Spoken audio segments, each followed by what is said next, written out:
Indian cricket team کی تاریخ میں انڈین کرکٹ ٹیم اتنی ذلیل نہیں ہوئی جتنی آسٹریلیا کے خلاف ٹیسٹ میچ میں ہو گئی۔ دوستو، کرکٹ کی تاریخ میں سب سے کم رنز پر ڈیر ہونے والی ٹیم بن گئی ہے ٹیم انڈیا، جو کہ سب دعوے کر رہے تھے کہ ٹیم انڈیا کی دنیا کی بہترین بیٹنگ لائن اپ رکھتی ہے، لیکن وہ ٹیم ڈیر ہو گئی صرف اور صرف 39 سکور پر۔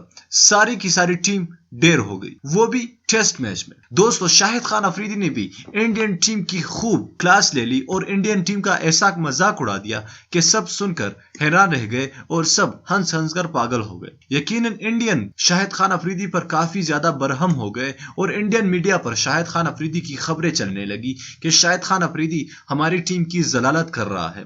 لیکن انڈین ٹیم تو اب ضلالت کے قابل بھی ہے، کیونکہ اتنی بڑی ٹیم کو شرم آنی چاہیے جو کہ اتنی چھوٹے سکور پر آؤٹ ہو گئی تمام کے تمام ٹیم۔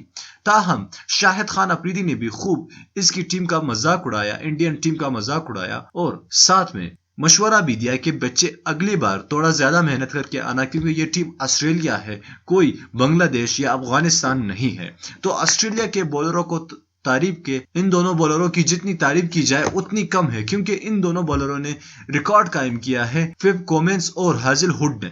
دوستو، یہ بولرز جو کہ انڈین ٹیم کو پچاڑ کر کے رکھ دیے اور ساری کی ساری ٹیم کو 39 سکور پر آؤٹ کر دیے۔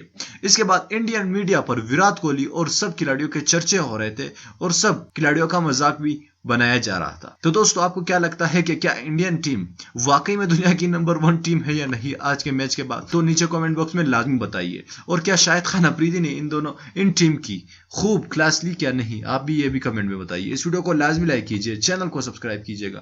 میں ملنا چاہوں گا آپ سے اگلے ویڈیو میں، تب تک کے لیے اجازت دیجیے۔ اللہ حافظ۔